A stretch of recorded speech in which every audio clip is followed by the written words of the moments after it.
everybody. Welcome to Digging Deeper Jazz. I'm Jeff Antoniuk.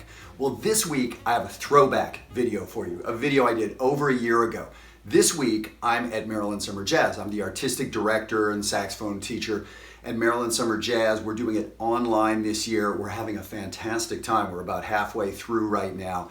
And we have another session next week. If you want to join us next week for 4 days or for just one of those 4 days, we can fit you in. Go to the website below, work with some of our super special guests, including Jeff Coffin, Ingrid Jensen, Matt Wilson, Jeffrey Keyser, on and on. It's a fantastic time. So for this week, this video I want you to check out is some rhythmic stuff, a fantastic way to sort of tweak your everyday scale practice, something as simple as that, and add some Brazilian, rhythmic flair to it. So first of all, it's just gonna tweak your rhythmic playing and then get you inside this Partido Alto sound from Brazilian Samba. Enjoy it. Hey everybody, Jeff Antoniuk here, Digging Deeper Jazz Videos. Thank you so much for being here today. So today I want to talk about this very cool rhythm. It comes from Brazil, and this is something that we can all use. I don't care if you play a melody instrument like I do, guitar or piano, a comping instrument, also a melody instrument, drums, it doesn't matter. This rhythmic stuff applies to everybody. And what I want to talk about today is this rhythm called Partido Alto. Now, full disclosure, I'm a white guy. I don't know if that comes across on video. I'm from Canada. I don't know if that comes across on video, but that's kind of far from Brazil. And my heritage, I'm mostly Ukrainian. So Ukrainian white guy from Canada talking about Brazilian music. Yeah, I know. Stay with me here. This is going to be some good stuff and how we use this rhythm. Now, I will say that when I was a kid, I lived in Nigeria in West Africa. Well, it turns out that the West African influence was very, very strong in Brazil. So this rhythm we can sort of trace back to West Africa, which I found very interesting. I ended up studying ethnomusicology when I was in college, and this was fascinating to me that the underpinnings of jazz and Afro-Cuban and Brazilian, all this music that I love, happens to be kind of, partially the area where I lived as a kid. So let's dig into this Partido Alto. Now here is the rhythm. I'll put it up on the screen for you, and it is a 2-measure rhythm. And it sounds like this. I'll play it slowly. 1, 2, 3, 4. 1, 2, 3, 4. 1, 2, 3, 4. 1, 2, 3, 4. 1, 2, 3, 4. 1 and 2 and 3 and 4 and 1 and 2 and 3 and 4 and 1 and 2 and 3 and 4 and 1 and 2, 3, 4. 1, 2 and 3 and 4 and 1 and 2 and 3, 4 and 1, 2, 3 and 4 and 1 and 2 and 3, 4, 1. That's pretty good for a guy from Canada, right? So this instrument I'm playing is called Gonkogwe. So this is a Ghanaian instrument from the Ewe people. Anyway, so this African instrument became the agogo bells. And so we see many of these instruments playing Brazilian music and so much else. Now, this rhythm became very central to some styles of samba, Partido Alto. Now, this is something that guitar players will play when they're comping on a bossa nova. We hear that with Gilberto and so many others. This is a great, as I said, comping rhythm. We hear drummers, as they're playing samba, using this, comping this on the snare drum. Now, of course, there are plenty of folks out there who are much more expert in Brazilian music than I am, but this is a fantastic comping line for any instrument. But what I want to talk about today is just getting this so we can play it. It's this very cool rhythm that is challenging to play on many instruments. It's going to make us very good at Brazilian playing, but it gets used so many other places.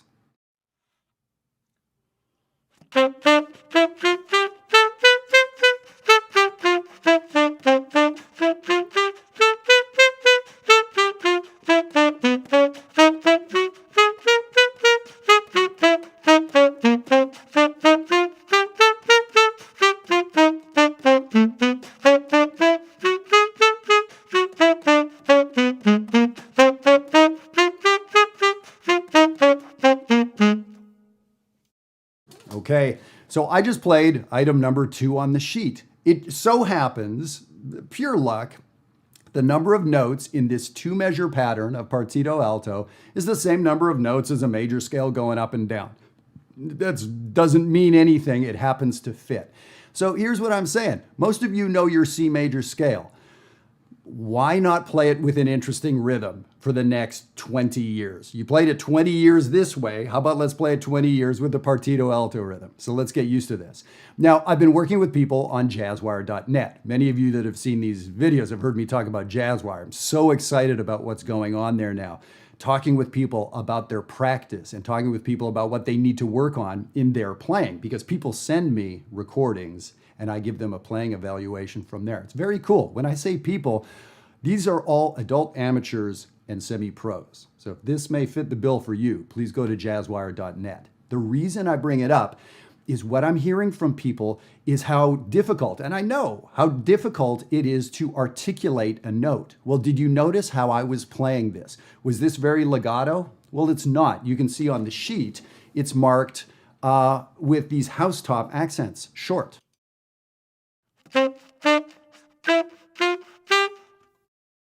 Did you hear that? Bum, bum, bum, bum. I think the fourth note, I chipped a little bit. I squeaked a little bit.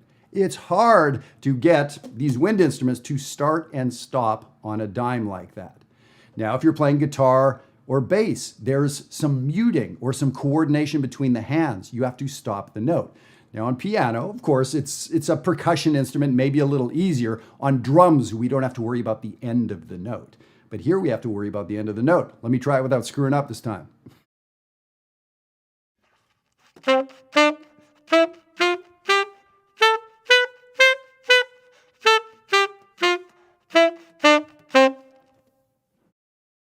That takes a lot of doing. It really does, to make sure my tone is thick as I'm playing those short notes, that I'm not playing with the squished, nasally, all the things that can go wrong. So wow. So again, this is the kind of stuff we're working on at Jazzwire. How do we take something we know and put a little new spin on it? So how about learning this amazing rhythm?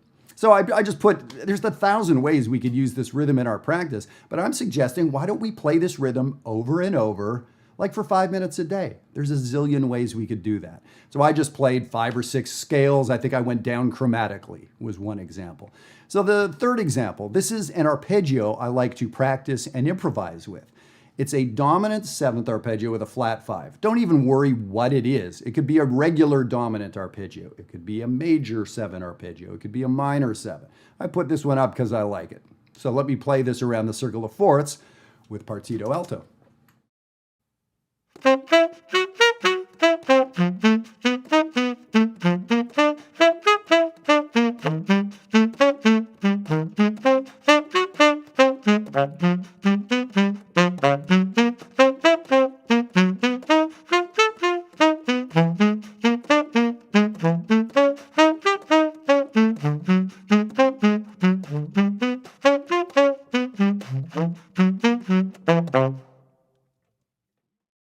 What a great practice idea. Now, I'm not sure if you could, hopefully you could feel it. Maybe you could see my leg. I was tapping my foot on 1 and 3. On 1 and 3. That's the samba feel, the parent rhythm of a samba. 1, 2, 3, 1, 3, 1, 3. So that's how I want you to feel it. You may set your metronome, maybe that was something like 90, setting your metronome to 90, which was really 180. Quarter notes were going 1, 2, 3, 4, 1, 2, 3, 4. But I set my metronome to half that. I want that half note feel. 1, 2, 3, 4, 1, 2, 3, 4. Just practice this rhythm. If you're not aware of the Partido Alto rhythm, wow, what an amazing sound. What I want you to do is listen right now. I'm going to put on a little bit of some comping, and you can hear the drummer using Partido Alto and improvising around it. Check this out.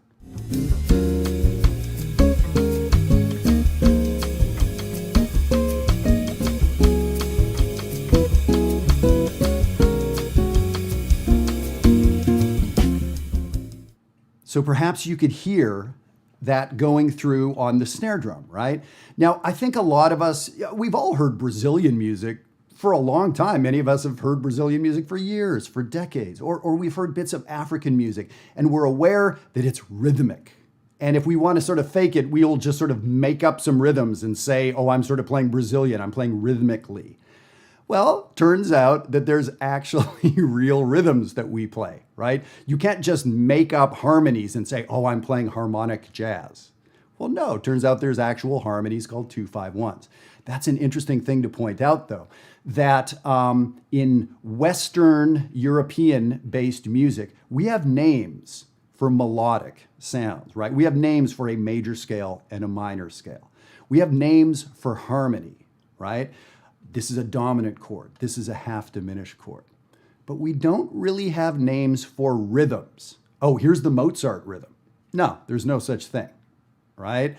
But in African-derived music, it's almost the reverse. The harmony, if we go to traditional African music, is sort of a byproduct of melodies maybe. But the important thing is the rhythms have names. This rhythm has a web page. If you Google Partido Alto, you're going to see the Wikipedia page and a zillion more based on this rhythm, which became a style, which became everything else. So this is a big deal. Wow, so deep. You know a rhythm that has a name. That's pretty cool, right?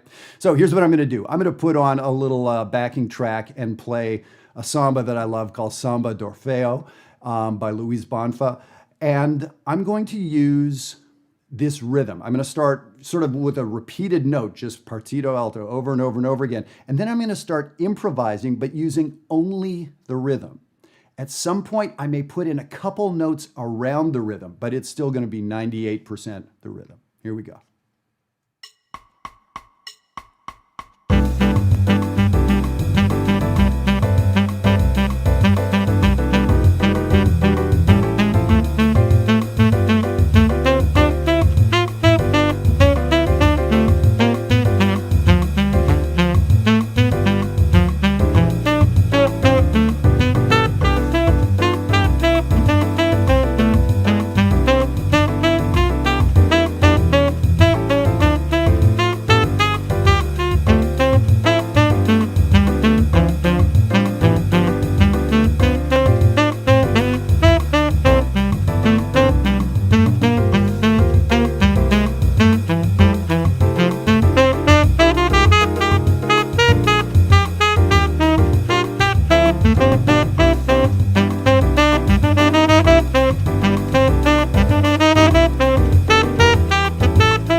Right, so some people may say, wow, that Canadian guy was improvising rhythmically.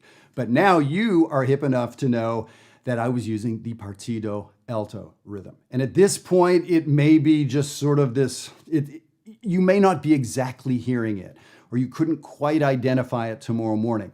Well, I tell you what, practice it for 5 minutes a day using in your scales, in your arpeggios, everything you can imagine. And don't just do it over a Brazilian groove. Put on a blues, put on a B-flat blues and improvise it over the blues.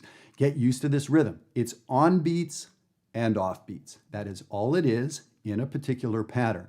So now, when you get invited to a really cool Brazilian like cocktail party later this week, and you show up knowing about Partido Alto and you're the hit of the party, who are you going to thank? You're going to thank Jeff. Okay, good. I don't know the last time I've been at a hip Brazilian cocktail party, but I know what I'm going to talk about when I get there. Thank you so much. If you would like this PDF, please write us. I'd be happy to send it to you. Here's the thing. Next week is part 2. This is part 1 of Partido Alto. We're going to develop this next time. And of course, if jazzwire.net sounds interesting to you, come on over there. We'll talk and we'll get you involved. Thanks so much, guys. Take care.